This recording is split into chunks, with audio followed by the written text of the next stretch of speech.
بسم الله الرحمن الرحيم والصلاة والسلام على أشرف المرسلين.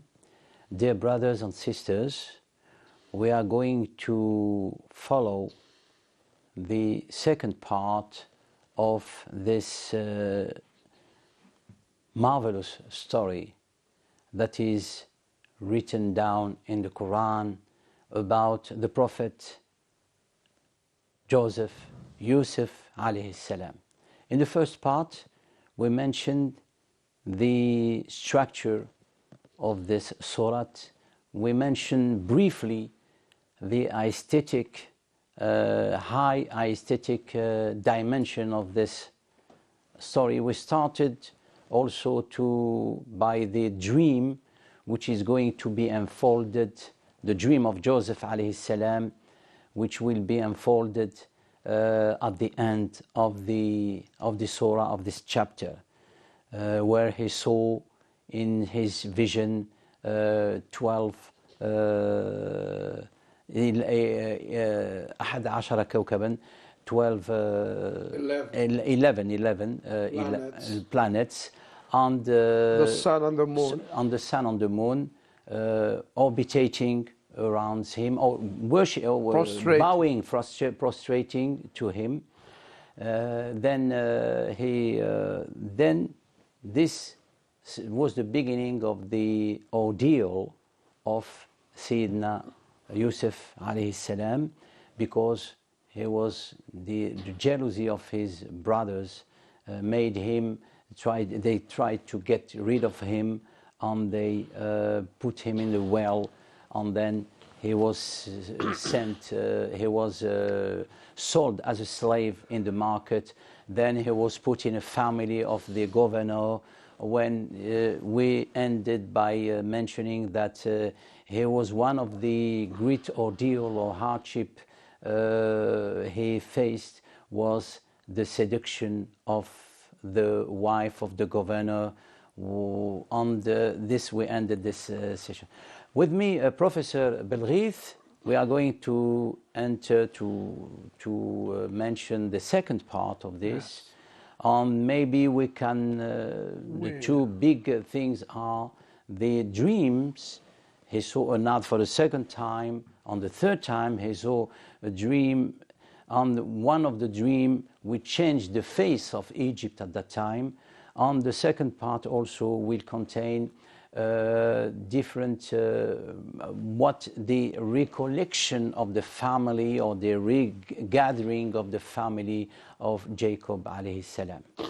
Professor Belghith. In the previous, thank you, Prof.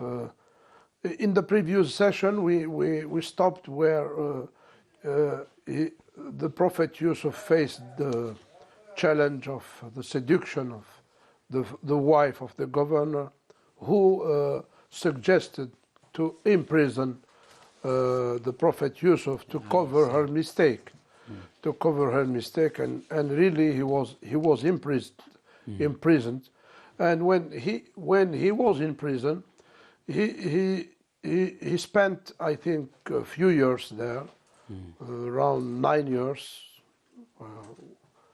فلبث في السجن بضع سنين. So there he met many people. He was introduced to some young people there, who were the cause of the new phase of his life. That's it. When the two people have seen a new dream, a new vision. And as the Prophet Yusuf was given by the Almighty Allah the skill to interpret dreams, the meaning of dreams, because dreams are symbolic in our life, and they may contain a meaningful lesson. That's why we have in Sharia, we have al-ru'ya and we have al-hulum. Dreams are divided in two categories according to the Prophet Muhammad sallallahu alaihi wasallam. Al-hulum is from the devil, but ru'ya, as this dream seen by the Prophet Yusuf and his friends in the prison also, and the king of Egypt later on, this what we call a ru'ya. Ru'ya Sadiqa. is seen usually by righteous people, good people, and religious people. And a ru'ya cannot be interpreted unless by a scholar or a righteous person, right? Because it contains a symbolic meaning and meaningful teachings, actually.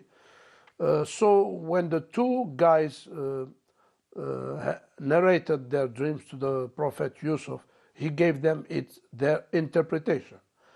قال إني أراني أعصر خمرا. I have seen myself squeezing wine, right? And the second one, أحمل فوق رأسي خبزا تأكل الطير منه.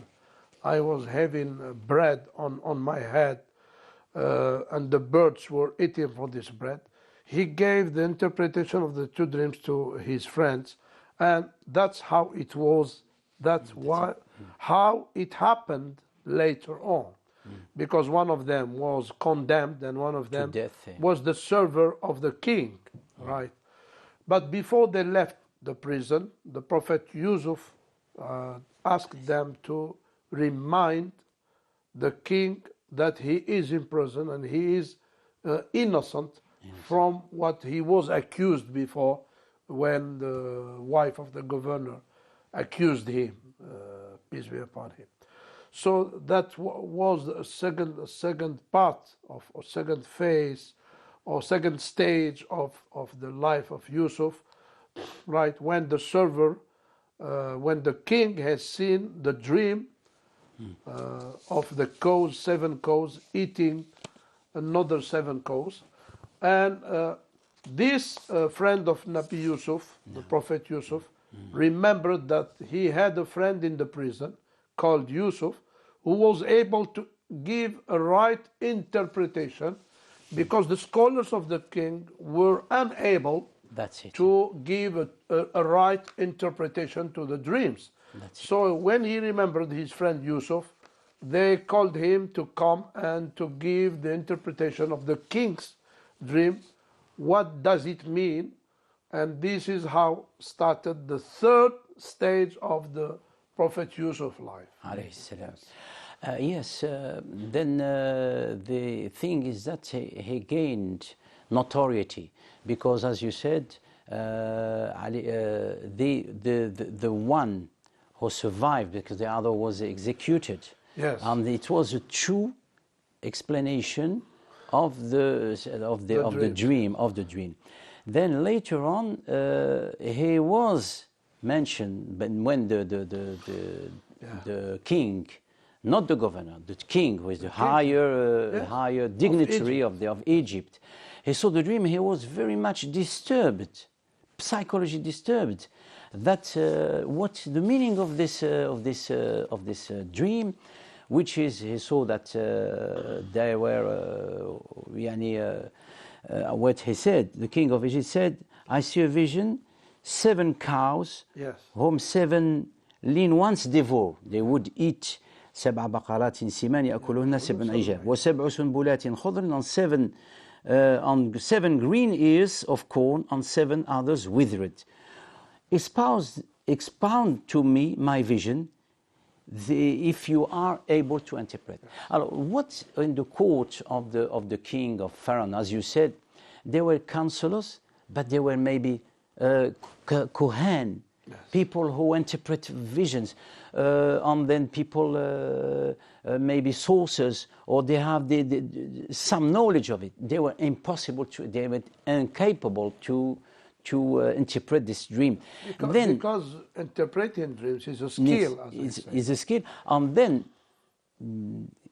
this at that time, Yusuf alayhi salam could do what no one made. Then, at this time, then he interpreted it. And then I just bring one of the things of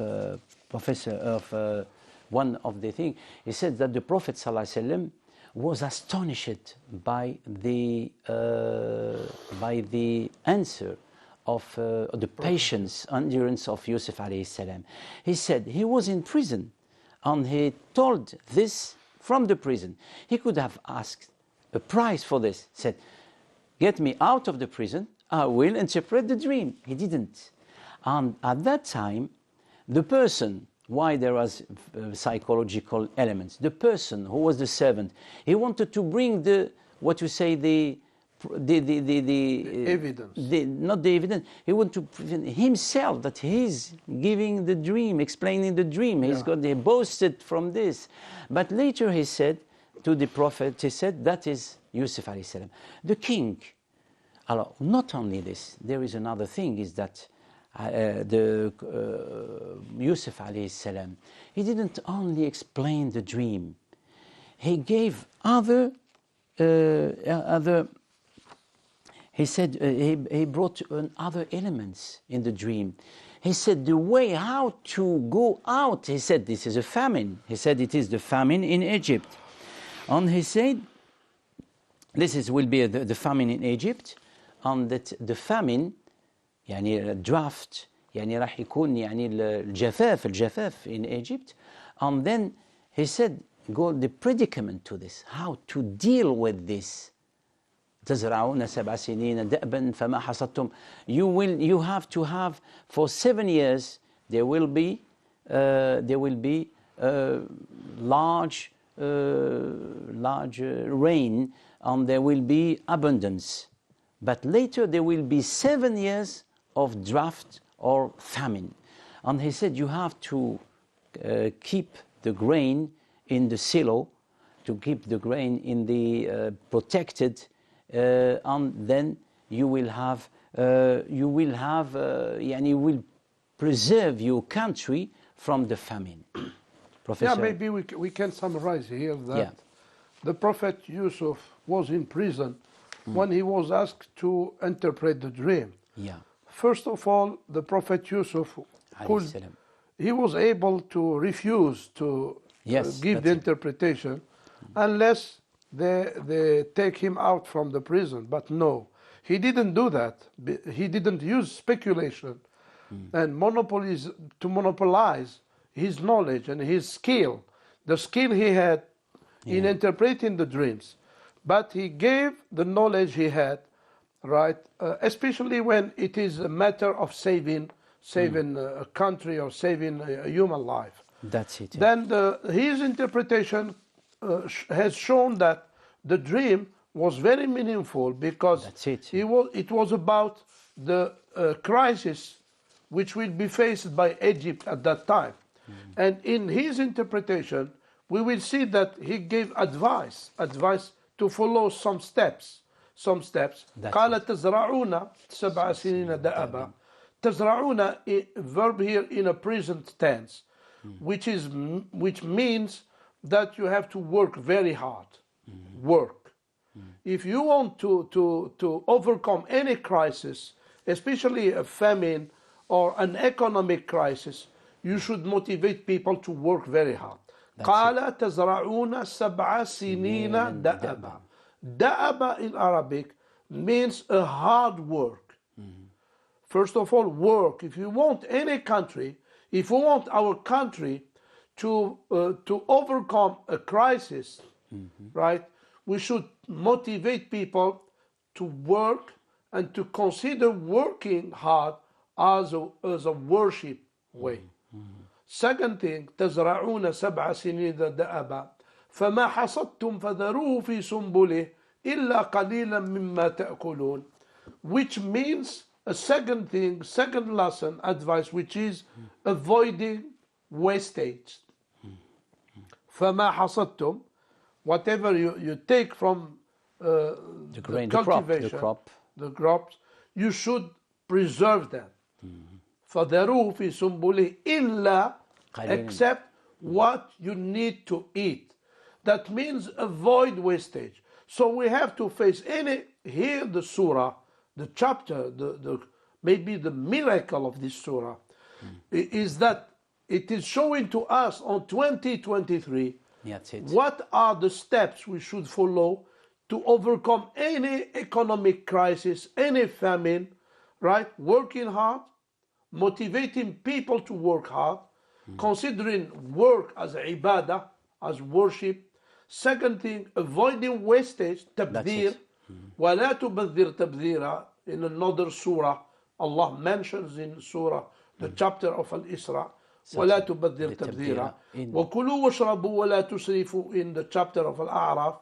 ولا تسرفوا means avoid wastage. Then تزرعون. Then the second thing, ثم يأتي من بعد ذلك سبع شداد. There will come another 7 years of famine. Dreadful years. And drought. جفاف. سبع يأكلن ما قدمتم لهن. The product you have saved and preserved will be used in the next 7 years. يأكلن إلا قليلا مما تحصنون. Even though you have to know how to preserve also in this next 7 years. It doesn't mean that you will use all the products you have, right? But you have إلا قليلا مما تحصنون. Then there will be after 14 years يأتي من بعد ذلك عام فيه يغاث الناس وفيه يعصرون. There will be what we call an overcoming of this crisis. Abundance, products with abundance, so here we see the Prophet Joseph alayhi salam gave us solution not only for Egypt. That's it. It's for the old Middle East at that time. Not only for Egypt at that time, but it is for all mankind, any country who faces the same situation. That's it. Right? These are the steps and the procedures we should follow to overcome any crisis, especially when it is a famine crisis or a drought crisis. That's it. I would add something is that at the time, because we do not have time, we just mentioned some sequences, is that at that time, the Malik called upon him, asked him to come, and he said to him, make me show my innocence, rehabilitate me from the accusations of the women. After that. And this, the woman, after he gave the interpretation of the dream, the king invited him. But he refused to come out unless they show to all the public he's innocent from this. And then he made the woman of the governor recognized. Then said at the end of his mistakes. And then at that time he appointed Yusuf alayhi salam. He knew that it is a big job. He has to be like the minister in chief to save the Egyptian people from the famine. And at that time he said he used a strategy to save, and he said how to, as you said, for example, how to plow in the Nile in the day. If you don't mind, here we see, since he gave the interpretation of the dream, he had to do it to apply. He was appointed to apply his interpretation of the dream, because he got a competency qualities. اجعلني على خزائن الأرض إني حفيظ عليم. I am trustworthy and I am knowledgeable. Knowledge and truthfulness, which is two qualities of any expert who explains us theoretically something. If he got those two qualities, he should be appointed to save the nation. One of his measures is that he built silo, in order to preserve that thing. And the Malik was looking at him. And from this on, the king of Egypt would bring all the surrounding people to give them their quota of grain. And this is the last sequences in the Surah Yusuf, is the regathering of his family. Maybe it will need another session. It needs another session. Yes. But because we didn't mention how was the conduct and the behavior of Yusuf when he was in the prison. إِنَّا نَرَاكَ مِنَ الْمُحْسِنِينَ. Yes, he He was among righteous people, good people. And his friends were witnesses about that. نعم. Yes, so Yeah. he was behaving and he was helpful to all the prisoners whom he was. Then the thing is that at that time, then Jacob sent his brothers to get their quota or their part of the agree. Yusuf Ali, which is very wonderful image, when they threw him in the well, he was young. He recognized them and they didn't recognize. But at the time, as you said, the situation has completely changed. He is the chief minister of all the economy at that time. And he treated them, and there were 4 episodes when they go back, and after that, even his brothers Maybe recognized we will be obliged, Prof, to have a third session. A third session. So well, this is because there are many other lessons which are very important, to draw from this miraculous and story and very meaningful chapter. Meaningful. And the end is that there is a very there impressive. are comments of the surah. In the end of the surah, there are comments and lessons, which are important, educational lessons. Rules even Yusuf alayhi salam, he recognized the grace of the bounties of God after all these ordeals. And it's very beautiful and very impressive. All the Muslims, all the persons should recognize, even through the ordeals or the hardships, the quality of the ni'am Allah, the bounties of God, which are scattered in his life and he doesn't recognize. Wassalamu alaikum wa rahmatullah.